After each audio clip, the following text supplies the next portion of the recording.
In SEO, there are two types of links that can be built: natural and unnatural. Natural links are earned organically through the content itself, whereas unnatural links are manually built by the site owner. Unnatural links are often created through link building efforts such as guest posting, blog commenting, and profile creation. In the past, unnatural link building was a common SEO tactic used to improve search engine rankings. However, Google's algorithm has become much more sophisticated over the years, and now unnatural link building can actually result in penalties. As a result, it's important to focus on building a balanced reference profile. So how many links do you need for successful SEO promotion? It's a tough question that requires examining each case individually. It's difficult to provide a sufficient answer when we don't know the exact nature of the site we're talking about, how old it is, its reference profile, competitors, etc. But even after analyzing all these criteria, the exact number can still remain relatively vague. What you can find out for certain, though, is a range that you can aim for. To do that, you need a competitor analysis system. Let's take the most popular one, Ahrefs. You can also use other ones, like SEMrush and Ubersuggest.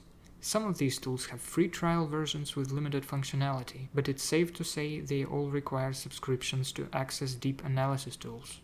What you need to do next is look up the reference profile of your competitors, which this time we'll do with the help of Ahrefs reports, namely the Backlink Report.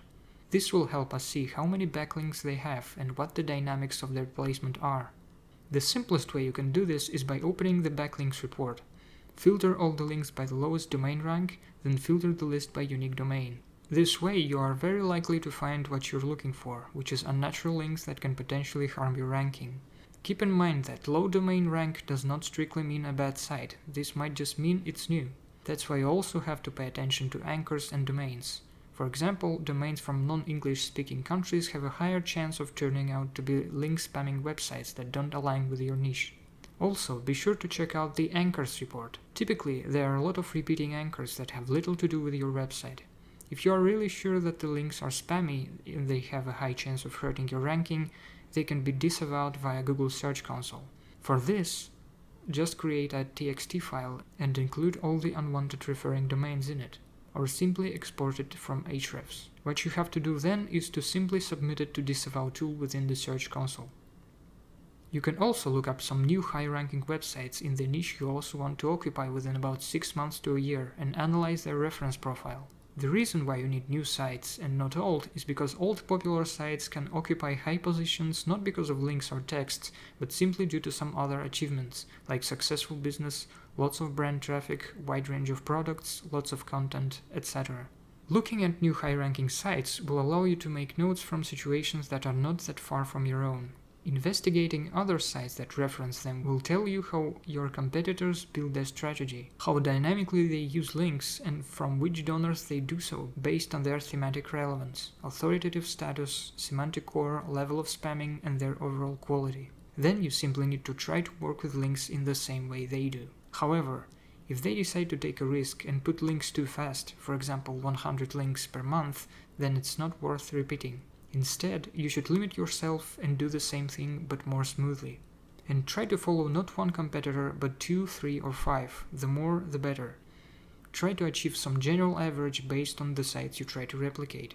It might happen that some new up-and-coming site uses a risky strategy to get to the top, even in link building.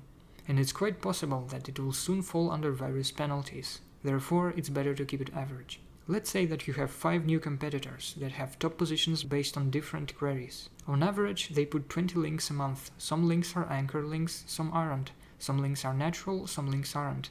And they have, for example, 200 links in total at the moment. This is exactly the goal you should be striving for. It's better not to exceed 30% in unnatural link volume. For example, 2/3 of your links should be natural or pseudo-natural links, and only 1/3 should be unnatural, such as anchor, purchased links, or links from backlink exchanges. So, what you have to do is to take the strategy of your competitors and start at your normal speed, or at their speed, unless your competitor's speed is too intense. Do this to achieve the desired number of links systematically, while simultaneously improving everything else, which includes site optimization, product range expansion, writing texts, working with user behavior inside the site and on search results, etc. Try to develop your site in a versatile way, while also steadily acquiring the desired reference profile, which, among other factors, allows for gaining a foothold in your niche and solidifying your chances of staying in Google's top results.